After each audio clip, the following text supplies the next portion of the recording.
ہارون صاحب بجٹ کی میں بات کروں گی، مگر اس سے پہلے آپ نے چونکہ کفایت شعاری مہم کے اوپر بات کی تھی، کیبنٹ نے جو فیصلے کیے 40% انہوں نے کہا پیٹرول کے اندر کٹوتی سرکاری افسران کی. مریم صاحبہ کہتی، مریم اورنگزیب صاحبہ، کہ سرکاری افسران یا کیبنٹ کے دوسرے اراکین باہر علاج کے لیے نہیں جا سکتے.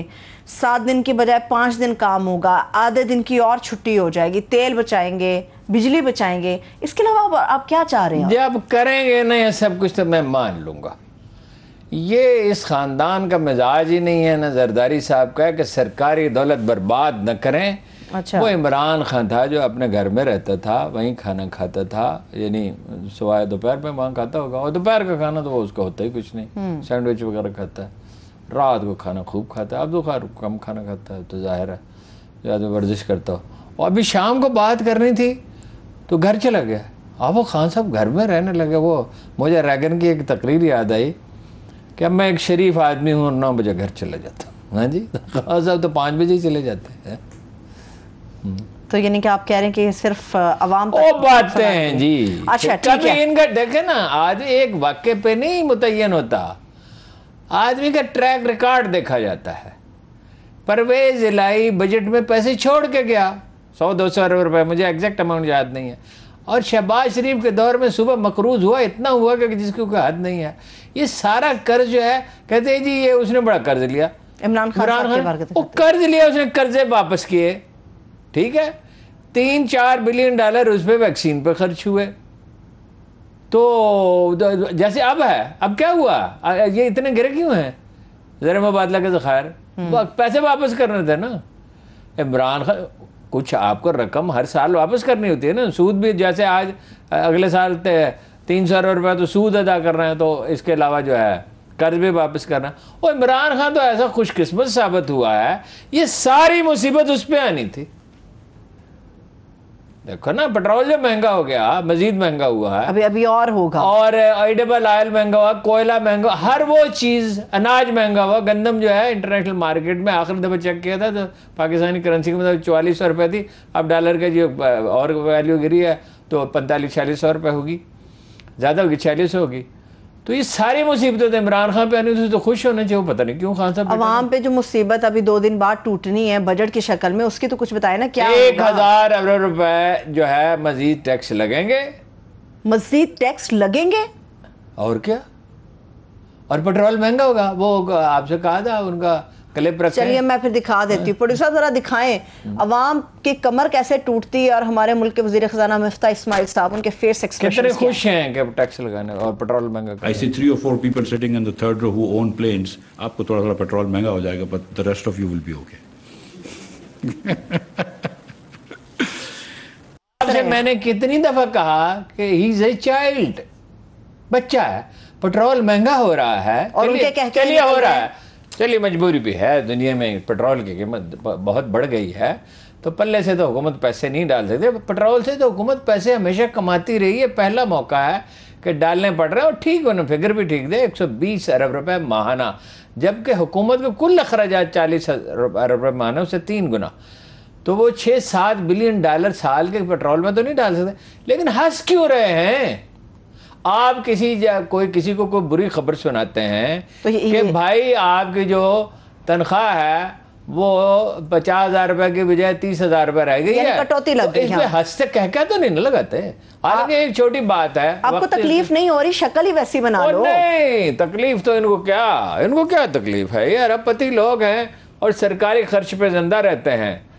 اور دکاندار کا کیا پرابلم ہے جی؟ ایون کرانے کے دکاندار کا کوئی پرابلم نہیں ہوتا. یہ تو بڑے بزنس مین ہیں، وہ ان کی فیکٹریاں ہیں، جو چیزیں بیچ رہے تھے اس کی قیمت بڑھا دیں گے. صحیح ہے، ٹھیک ہے. مسئلہ تو ہے تنخواہ دار آدمی کا، جاگیردار کا بھی کوئی مسئلہ نہیں ہے.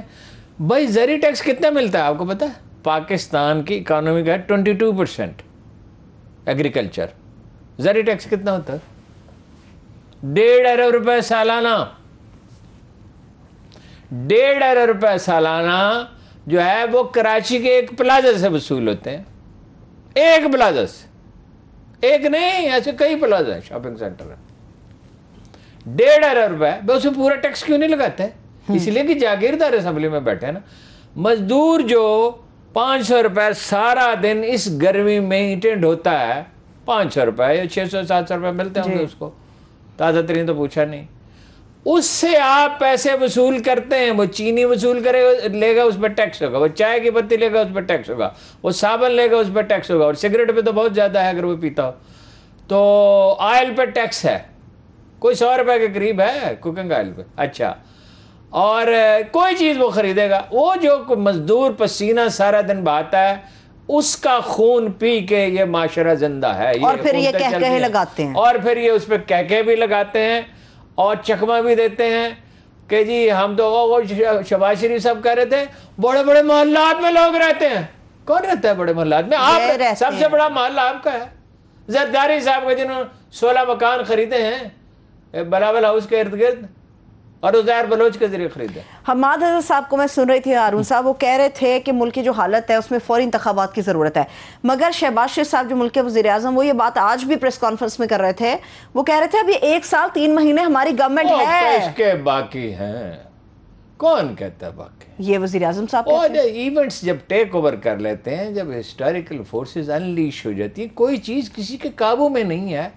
کبھی آپ نے دیکھا تھا ان لوگوں پہ تنقید ہو رہی ہے, ایک فکرہ جن پہ تنقید کا کوئی کہہ دے اس طرح کا, تو حیرت ہوتی تھی کہ بھئی یہ اس نے کیسے کہہ دیا. وہ اس میں 10,000 20,000 میسیجز تنقید کے آ رہے ہیں روزانہ. وہ دنیا بدل گئی ہے, انیشیٹو کسی کے پاس ہے نہیں. وہ ایسے اپنے دل کو تسلی دینے کے لیے اور لوگوں کو وہ بہلانے کے لیے کہہ رہے ہیں بزنس مین کو, سوال ہی نہیں پیدا ہوتا. ادھر سے ایک سوال اور دے دیتی ہوں آپ کو میں, جن لوگوں کی آپ بات کر رہے ہیں. ایک اخبار نویس کے ساتھ گزشتہ روز کچھ معاملات گڑبڑ ہو گئے ہیں ہارون صاحب, اور انہوں نے پھر سیدھا ہی اسامہ بن لادن کا تانا دے دیا ہے. وہ سابق فوجی کی بات آپ کر رہے ہیں جی, انہوں نے کہا اب آپ اس وقت کیوں نہیں نکلے جب اسامہ بن لادن تھا؟ جی, بے خبر لوگ. اسامہ بن لادن کا قصہ یہ ہے کہ CIA اور ISI انٹیلیجنس شیئر کرتی تھی. ٹیررسٹ آ رہے تھے تو وہ جو کوئی ایک ٹیلی فون آیا جو عربی زبان میں تھا, اس کا ترجمہ کرایا گیا, اور وہ گفتگو آواز تو نہیں جانتے تھے کہ ایک عربی میں ایبٹ آباد سے کوئی آدمی گفتگو کرتا ہے, اور وہ دے دی گئی CIA کو. اب ہوتا یہ تھا کہ انہوں نے ایک انفارمیشن دی, وہ واپس انفارمیشن دیتے تھے جی, کہ جی یہ فلاں آدمی ہے. انہوں نے معلوم کر لیا کہ کیا ہے. اچھا, اب یہ ہے کہ وہ چھپا ہوا تھا جی وہاں فوجی چھونی, وہاں کوئی فوجی چھونی نہیں ہے. ایبٹ آباد کاکول اکیڈمی ہے, بچے وہاں پڑھتے ہیں فاصلے پہ. وزیرستان سے اور قبائلی علاقوں سے بے شمار لوگ ایبٹ آباد آئے, اور انہوں نے اپنے مکان, اس میں ایک مکان وہ بھی تھا جو اس نے خود تو نہیں بنایا نا کھڑے ہو کے. وہ بھائی حکمت یار برسوں چھپا رہا افغانستان میں, ایک انڈیویجول تھا. ایران سے امریکیوں نے تھریٹ کیا ایرانی حکومت کو, وہ بھاگ کے افغانستان پہنچے. ظاہر ہے پاکستان, ایران کراس کیا, پاکستان کراس کیا, یا ایران سے سیدھا افغانستان گیا. تو یہ چھپ جانا, وہ یاسر عرفات برسوں خفیہ زندگی گزارتا رہا, جسے چاہتا تھا ملتا تھا, نہیں ملتا تھا. اسرائیلی اس کو ٹریس نہیں کر سکے, وہ اپنی فطری موت مرا نا. اچھا, وہ اپنا CIA نے واپس یہ اطلاع دینے کے بجائے کہ اسامہ بن لادن ہے, انہوں نے کوئی جواب نہیں دیا.